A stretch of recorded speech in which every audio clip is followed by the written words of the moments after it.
presented by Yakult. Yakult पाचन में सुधार और प्रतिरक्षा बढ़ाने में मदद करता है। प्रतिदिन याकुल्ट का सेवन करें। जम्मू कश्मीर, जब जब इस राज्य में हिंसा पर बात होती है तब तब ये बहस भी होती है कि इस हिंसा को कहा क्या जाए, उग्रवाद या फिर आतंकवाद। हथियार उठाने वाले और उनके समर्थक दावा करते हैं कि वो एक क्रांति कर रहे हैं, उन्हें जिस तरह का भविष्य चाहिए बंदूक की नाल से ही वो निकलेगा। लेकिन वो कौन सी क्रांति है जिसने 5 अक्टूबर के रोज 2 घंटों के भीतर 3 बेगुनाहों को मौत के घाट उतार दिया। इन तीनों का ना राज्य से कोई वास्ता था, न ही राजनीति से। ये 3 मेहनतकश लोग थे जो सिर उठाकर जीना चाहते थे, अपना घर चला रहे थे। फिर भी इन तीनों बेगुनाह नागरिकों की हत्या हुई। ये विशुद्ध आतंकवाद है। आम लोगों में डर पैदा करने की कोशिश कि जो लोग जम्मू कश्मीर में रहते हैं वो ये न समझ लें कि घर से निकलेंगे तो वापस भी पहुंचेंगे। नमस्कार, मैं हूं निखिल और आप देख रहे हैं द ललन टॉप शो। और आज दिन की बड़ी खबर में हम बात करेंगे घाटी में आतंकवाद के बदलते और विभत्स होते चेहरे की। लेकिन पहले देखिए हमारी खास पेशकश क्या हाल है यूपी का ये छोटा सा हिस्सा। ये मैं आज के अखबार में कुछ तकरीरें पढ़ रहा था, है ना, और आपकी भी तकरीरें बड़ी मशहूर होती हैं। तो उसमें लिखा था कि कई लोग आए, उन्होंने भाषण दिए। तकरीर मतलब भाषण, है ना, जिसमें औरतों की पर्दा प्रथा पे बड़ा जोर दिया गया कि पर्दे में रहना चाहिए आदि इत्यादि। खान साहब, हम पूरी दुनिया में नजर उठा के देखते हैं कौन सा ही काम है जो औरतें नहीं कर सकती। वो आसमां में जाती हैं, स्पेस में जाती हैं, ओलंपिक के स्टेडियम में रफ्तार से भागती हैं, मेडल जीतती हैं। इस देश में पुलिस अधिकारी, फौज, पॉलिटिक्स, कहाँ नहीं है औरतें। साइंटिस्ट, इसरो में जाइए, बड़ी बड़ी लैब में जाइए, कोरोना के टीके बना रही हैं औरतें। तो पर्दे में रहेंगी तो ये सब काम कैसे पर्दे में रहने का ये मतलब नहीं है। क्या मतलब है? कैद रखा जाए, छुपा के रखा जाए जी। पर्दे में रहने का ये मतलब है कि बेहयाई से बचा जाए। बेहयाई से बचा करेंगे जाए। इसको। अब बेहयाई को भी एक्सप्लेन करवाओगे तो फिर मैं कैसे बात कर नहीं, तो ये पाऊंगा? कैसे तय किया जाएगा कि बेशर्मी, बेगैरती, बेहयाई, जी, इन चीजों से बचने का इस्लाम में हुक्म दिया गया है और बचना चाहिए। और इस मौजू पे मैं ज्यादा बात नहीं करना चाहूंगा, सिर्फ एक बात कहना चाहूंगा। उर्दू थोड़ी बहुत आप समझते हो, हाँ, डिक्शनरी उठा के देख लेना, औरत के असल में मायने क्या है। क्या है आप बताइए। नहीं, ये मैं अपने तमाम सामीन के लिए और आपके लिए एक सामीन सवाल मतलब? छोड़ के जा रहा हूँ। मैं अजीज मियां की कव्वाली सुनता हूँ, वो भी बहुत बोलते हैं सामीन। सामीन का मतलब क्या होता है? जो मुझे सुन रहे हैं, अच्छा, श्रोताओं को वो दर्शकों को आना चाहिए मुझे। सामीन, एक शेर पढ़ता हूँ आपके लिए, याद रखिएगा। है देखिए, औरत जो लफ्ज है, औरत को तो आप औरत मानते हो या नहीं मानते हो? ये औरत को औरत नहीं मानूंगा तो आदमी थोड़ी मानूंगा। मानते हो ना? औरत को औरत कहते हो जी। और औरत का मतलब क्या है? लफ्ज औरत का मतलब क्या है? क्या है? औरत, सतरे औरत तो हमारे पास भी है, और औरत का है जिनको आप छुपा के रखते हो। उसे आज़ा क्या होते हैं? पार्ट्स, आज़ा। अच्छा, बॉडी के पार्ट्स, प्राइवेट पार्ट्स को छिपा के रखते हैं। हाँ, ऐसे आज़ा है ना जिन्हें छुपा के रखते हैं। हाँ। उन्हें सतरे औरत ही कहा जाता है। सतरे औरत? औरत का मतलब है पोशीदा रखने की चीज, तमाम लोगों की नजरों से बचा के रखने की चीज। कहाँ साहब, ये सब तो पुरानी इंटरप्रिटेशंस हैं। अच्छा, तो फिर आप प्राइवेट पार्ट छुपा के चलना छोड़ दीजिए। ये तो पहले से चला है। प्राइवेट पार्ट क्यों हम कपड़े पहने? बिल्कुल दुरुस्त बात कह रहे हैं आप। प्राइवेट पार्ट छिपाना और ये तय करना कि आदमी और औरत कैसे कपड़े पहनेंगे, जिंदगी में क्या कितना पर्दा करेंगे, नहीं करेंगे, वो बेहयाई कौन तय करेगा? वो औरतें तय करेंगी उनको कैसे जीवन जीना है। नहीं, तो हमारा काम तो बताने का है ना। माने ना माने, जबरदस्ती तो नहीं की जा रही कहीं। अच्छा, लोग बाकी बेपर्दा भी घूम रहे हैं तमाम।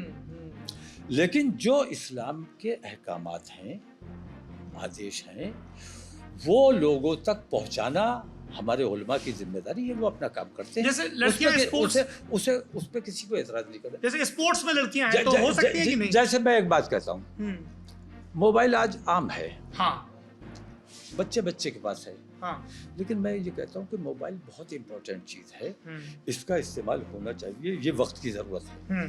लेकिन जो छोटे छोटे बच्चे हैं, टीनेजर्स खास तौर से, उस मोबाइल के जरिए, और मोबाइल में सिर्फ फोन नहीं है, वीडियो है, इंटरनेट है और उसमें कहाँ से कहाँ बच्चा हमारा जा रहा है, समझ रहे हैं आप। तो देश में जितनी ऐसी घटनाएं हो रही हैं उसकी जड़ में कहीं ना कहीं ये मोबाइल है। अगर इस रिपोर्ट को आप पूरा देखना चाहते हैं तो आपको जाना होगा हमारे नए यूट्यूब चैनल दी ललन टॉप यूपी पर। वहां आपको सौरभ द्विवेदी पूछते मिलेंगे क्या हाल है यूपी। उत्तर प्रदेश चुनाव से जुड़ी हमारी पूरी कवरेज आपको मिलेगी और मिलेंगे मजेदार व्लॉग्स। अगर आप हमारी कवरेज से जुड़ना भी चाहते हैं तो हमें मेल कीजिए lt.chunav@gmail.com पर। अब चलते हैं दिन की सुर्खियों की तरफ। उत्तर प्रदेश सरकार ने आज जाकर राजनीतिक पार्टियों के नेताओं को लखीमपुर खीरी जाने की अनुमति दी। ये 5-5 के समूह में लखीमपुर खीरी जा सकते हैं। राहुल गांधी ने आज भी शिकायत की कि उन्हें हवाई अड्डे से निकलने नहीं दिया जा रहा। बाद में राहुल हवाई अड्डे से निकले और पहले सीतापुर के पीएसी कंपाउंड अपनी बहन प्रियंका गांधी से मिलने गए, जिन्हें यहां गिरफ्तार करके रखा गया था। राहुल और प्रियंका के साथ साथ छत्तीसगढ़ के मुख्यमंत्री भूपेश बघेल और पंजाब के मुख्यमंत्री चरणजीत सिंह चन्नी भी लखीमपुर खीरी गए। छत्तीसगढ़ और पंजाब के मुख्यमंत्रियों ने मृत किसानों और पत्रकार के परिवार के लिए दोनों सरकारों की तरफ से 50-50 लाख के मुआवजे का ऐलान किया। आज लखीमपुर खीरी के जिला मजिस्ट्रेट ने कहा कि 2 किसानों के परिवारों को 45 लाख रुपए के मुआवजे का चेक 5 अक्टूबर को ही दे दिया गया था। आज 4 और परिवारों को चेक दे दिया जाएगा, ये डीएम साहब ने आज कहा है। 2 मृतक बहराइच जिले से हैं, उन्हें बहराइच का जिला प्रशासन चेक मुहैया कराएगा। ये गवर्नमेंट ऑफ यूपी की तरफ से 45-45 लाख का जो मुआवजे का ऐलान हुआ था उसके चेक्स हैं। कांग्रेस के अलावा शिरोमणि अकाली दल के अध्यक्ष सुखबीर सिंह बादल ने भी कहा कि पार्टी का एक प्रतिनिधिमंडल गृह मंत्री अमित शाह, यूपी के मुख्यमंत्री योगी आदित्यनाथ और पीड़ित परिवारों से मिलना चाहता है। बसपा, सपा और आम आदमी पार्टी के नेता भी लखीमपुर जाने का इरादा रखते हैं। इस तरह की उन्होंने बात की है। आज आम आदमी पार्टी के कार्यकर्ताओं ने लखीमपुर खीरी की घटना को लेकर चंडीगढ़ में प्रदर्शन किया। प्रदर्शन को काबू करने के लिए पुलिस ने वाटर कैनन का इस्तेमाल किया। लखीमपुर खीरी कांड में किसानों की हत्या के आरोपी और एफआईआर में नामजद मोनू मिश्रा के पिता और केंद्रीय गृह राज्य मंत्री अजय मिश्रा टेनी को आज केंद्रीय गृह मंत्री अमित शाह ने तलब किया। सूत्रों ने दावा किया कि अजय मिश्रा गृह मंत्री से उनके आवास पर मिले और लखीमपुर खीरी मामले पर उन्हें जानकारी दी। इसी से जुड़ी जानकारी ये भी कि मोनू मिश्रा आज के बुलेटिन की तैयारी तक भी गिरफ्तार नहीं किए गए। दूसरी सुर्खी छत्तीसगढ़ से है। यहाँ के कवर्धा माने कबीरधाम जिले में झंडा लगाने को लेकर 3 अक्टूबर से शुरू हुआ विवाद थमने का नाम नहीं ले रहा है। कवर्धा शहर में कर्फ्यू लगा हुआ है और अगल बगल के 2 जिलों बेमेतरा और राजनांदगांव में भी इंटरनेट सेवाओं को बंद रखा गया है। कवर्धा में वार्ड नंबर 27 में पड़ता है लोहारा नाका चौक। यहाँ पहले एक समुदाय के लोगों ने भगवा झंडा लगाया एक बहुत ऊंचे पोल पे, मास्ट जिसको हम कहते हैं, जिसके बाद 2 गुटों के बीच मारपीट और पत्थरबाजी हो गई क्योंकि दूसरा गुट हरा झंडा लगाना चाहता था। 3 अक्टूबर को ही जिला प्रशासन ने मामला शांत कराने के लिए दोनों पक्षों के साथ पीस कमेटी की बैठक करवा ली और मामला रफा दफा करने की कोशिश की। मारपीट को लेकर एफआईआर भी दर्ज हुई। लेकिन 5 अक्टूबर को कवर्धा में एक रैली निकाली गई जिसमें शामिल लोगों ने जमकर घरों और गाड़ियों में तोड़फोड़ की और भड़काऊ नारे लगाए। इसके बाद हालत इतने बिगड़े कि पुलिस को लाठीचार्ज करना पड़ा। मामले में कई और एफआईआर्स भी दर्ज हुई हैं। कम से कम 5 दर्जन लोगों को गिरफ्तार भी किया गया है। भाजपा नेता कवर्धा का दौरा करना चाहते हैं। तीसरी सुर्खी का संबंध है मुंबई में एक क्रूज शिप पर हुई रेड से। राष्ट्रवादी कांग्रेस पार्टी एनसीपी ने आज आरोप लगाया कि एनसीबी की रेड में भाजपा के लोग शामिल थे। पार्टी का कहना है कि एनसीबी की टीम में आर्यन खान का हाथ पकड़कर उन्हें एनसीबी दफ्तर ले जा रहे शख्स का नाम केपी गोसावी है, जो कि एनसीबी में है ही नहीं।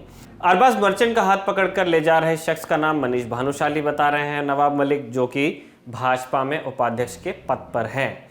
यह है आरोप जो एनसीपी के नेता नवाब मलिक ने लगाए। इन्हें एनसीबी ने बेबुनियाद बता दिया।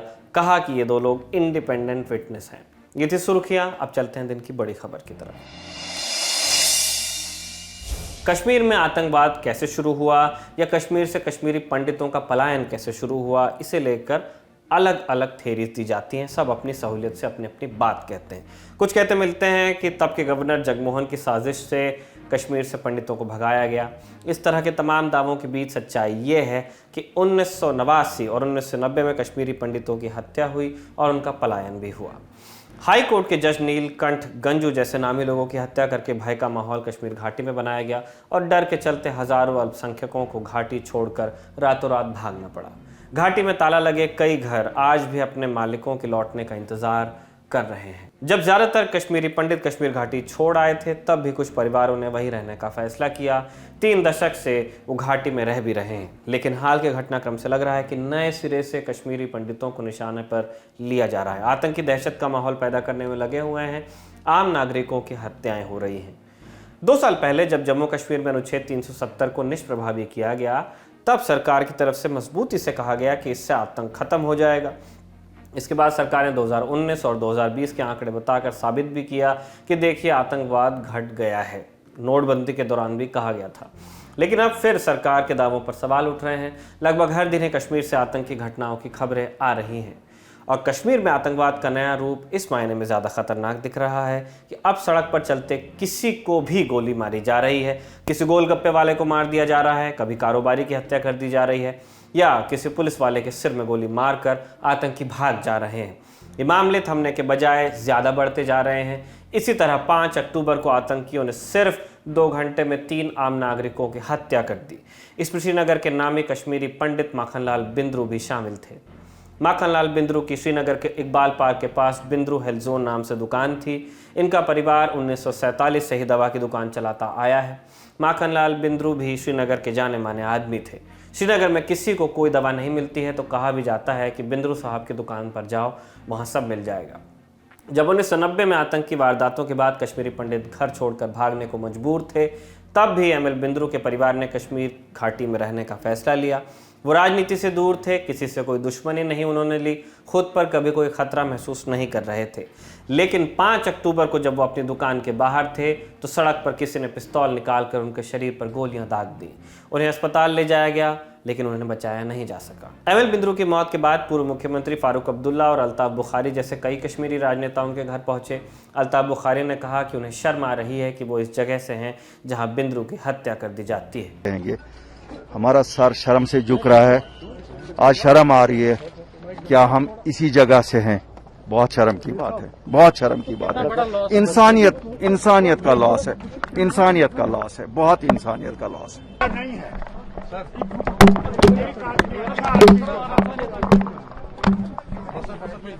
वो आज इस दुनिया को छोड़ गया है, उसको हमारे शैतानों ने उसे मार डाला है। क्या कर रहे हो? उस बेचारे ने हर एक की खिदमत की, उसने लोगों के लिए सब कुछ दिया। जब लोग यहाँ से भाग गए वो नहीं भागा, वो यहीं रहा कि मैंने गरीबों की खिदमत करनी है।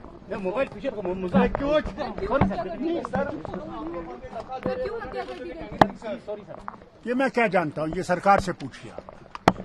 5 अक्टूबर को ही एमएल बिंद्रू के अलावा श्रीनगर में ही गोलगप्पे का ठेला लगाने वाले वीरेंद्र पासवान की हत्या कर दी गई। वीरेंद्र पासवान बिहार के भागलपुर से श्रीनगर गए थे।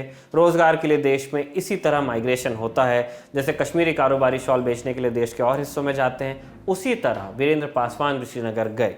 और वीरेंद्र पासवान ही क्या, बिहार, यूपी, राजस्थान जैसे इलाकों से सैकड़ों लोग रोजगार के लिए जम्मू कश्मीर जाते ही हैं।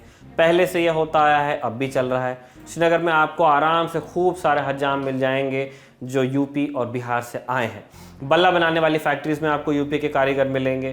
तो इसी तरह वीरेंद्र पासवान भी श्रीनगर के लाल बाजार इलाके में ठेला लगाते थे, लेकिन आतंकी उन पर गोली मारकर भाग गए। इसी दिन बांदीपुरा में टैक्सी एसोसिएशन के अध्यक्ष की गोली मारकर हत्या हुई। बांदीपुरा के शाहगुन गांव में मोहम्मद शफी लोन मार दिए गए आतंकियों द्वारा। 5 अक्टूबर से सिर्फ 3 दिन पहले 2 अक्टूबर को भी आतंकियों ने इसी तरह 2 आम नागरिकों की गोली मारकर हत्या कर दी थी। अगर आप इस पूरे साल का आंकड़ा देखते हैं तो करीब 26 आम नागरिकों की इस तरह गोली मारकर हत्याएं हुई हैं।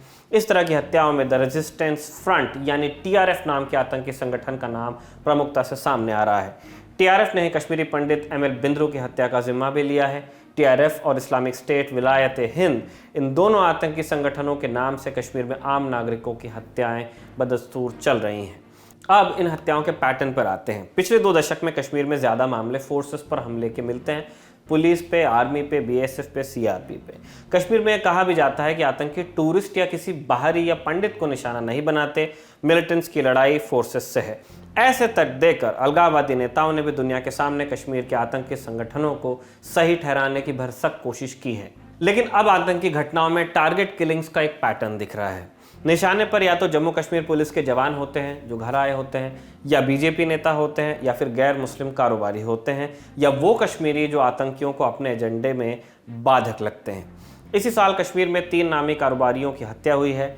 जनवरी में नामी ज्वेलर सतपाल निश्चल की हत्या हुई। फरवरी में श्रीनगर के मशहूर कृष्णा ढाबा के मालिक के बेटे आकाश मेहरा को गोली मार दी गई, और अब 70 साल के बिंद्रो को आतंकियों ने मार दिया।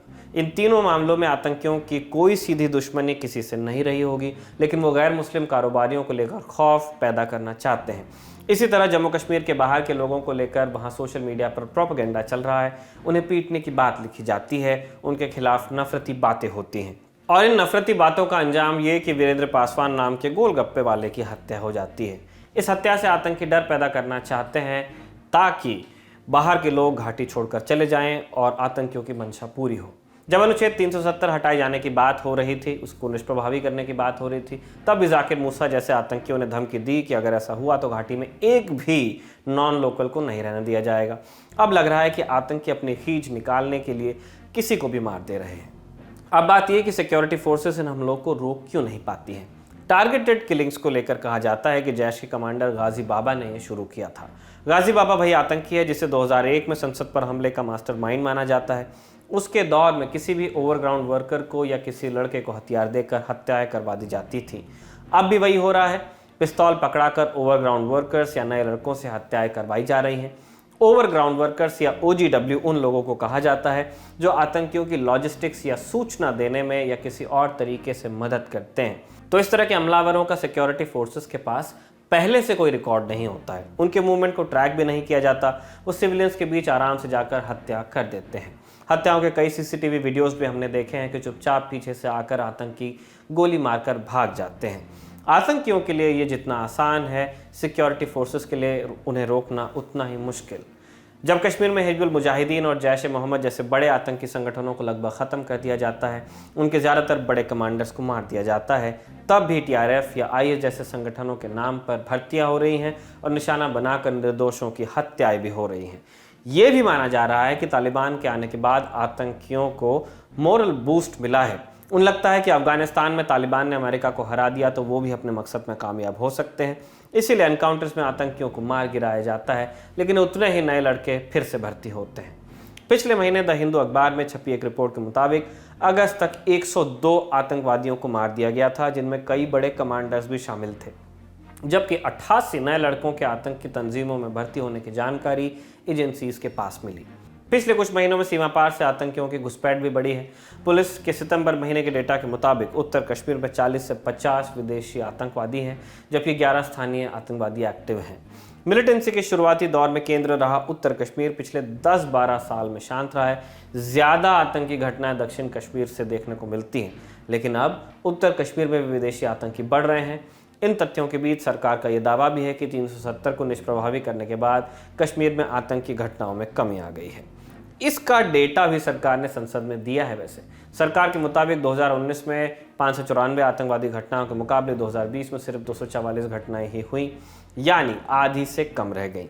लेकिन आंकड़ों वाले सुकून से इतर कश्मीर में जो घट रहा है वो हमको और आपको दिख रहा है, और इसीलिए कश्मीरी पंडित भी पूछ रहे हैं कि कहाँ तो कश्मीर घाटी में बसाने की बात हुई थी और कहाँ जो है वो भी सुरक्षित नहीं है। 2 साल से 1.5 साल से जो सॉफ्ट टारगेट किलिंग हो रही है पर्टिकुलर किसी समुदाय की, कश्मीरी पंडित को ही टारगेट बनाया जा रहा है, जिसमें अजय भारती पंडिता थे, उसके बाद बंटू जी थे, उससे पहले हमारे एक और सरपंच साहब थे त्राल से, उसके बाद ये कल बिंद्रू साहब, इसके साथ साथ और भी जो भी हिंदुस्तान की बात है, जो भी सेक्युलर बात माइंड वाला है, उसको टारगेट किया जा रहा है, जो नाकाबिल बर्दाश्त है। ये हम पिछले 1-1.5 साल से देख रहे हैं। तो हम इसमें ये गवर्नमेंट से कहना चाहते हैं कि ये हो क्या रहा है। अगर गवर्नमेंट से उधर से दावा कर रहे हालात ठीक है, नॉर्मल है, सब कुछ पीसफुल है, मगर दिखने में तो नहीं है। आप देखिए कि कितनी नजदीकी से कितने साफ टारगेट साहब से गोली मारी गई है कि पता ही नहीं चलता है कि जो कि एक पुलिस का ऑफिस भी बिल्कुल निकट है उस जहां ये वारदात हुई है कल।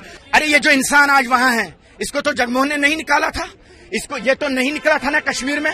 32 साल से आप लोगों की सेवा कर रहे थे और लास्ट में इसको क्या मिला? क्या आपने इसकी हत्या कर दी, निहत्या हत्या कर दी। आज हम मांग करते हैं कि जितने भी माइनॉरिटीज कश्मीर वैली के अंदर है, चाहे वो बिहार के लोग हैं, यूपी से हैं, राजस्थान से हैं, या माइनॉरिटी कश्मीरी पंडित नौजवान जिन्होंने 2010 में एक इनिशिएटिव किया कि हम कश्मीर जाएंगे, आज आप उनके जिम्मेदारी ले लीजिए, कहीं उनके साथ भी ऐसा ना बने। अगर कुछ भी उनके साथ अनटूवर्ड हुआ उसकी जिम्मेदारी सरकारों की होगी। माखनलाल बिंद्रू जैसे नामी कश्मीरी की सरेआम हत्या के बाद लोगों का डर और चिंता जायज़ है, लेकिन आतंकवादियों के पैदा किए इस डर का जवाब क्या है? आखिर में सुनिए माखनलाल बिंद्रू की बेटी से। He will never die. You can just kill the body. Makhanlal Bindru will be alive in the spirit. And Mr. who shot my father dead while he was working, if you have the guts and courage, come in front and have a debate. Have a face-to-face debate with us. बड़ी खबर में आज बस इतना ही। अब इस मसले पर कू की राय की बारी। इस सेगमेंट में हम सोशल मीडिया पर लोगों से उनकी राय या पोल के जरिए उनका रुझान जुटाने की कोशिश करते हैं। आज का सवाल था, घाटी में कश्मीरी पंडितों को सुरक्षा देने में सरकार नाकामयाब रही है? Question mark. हाँ और ना कहने वालों का प्रतिशत आपके सामने है।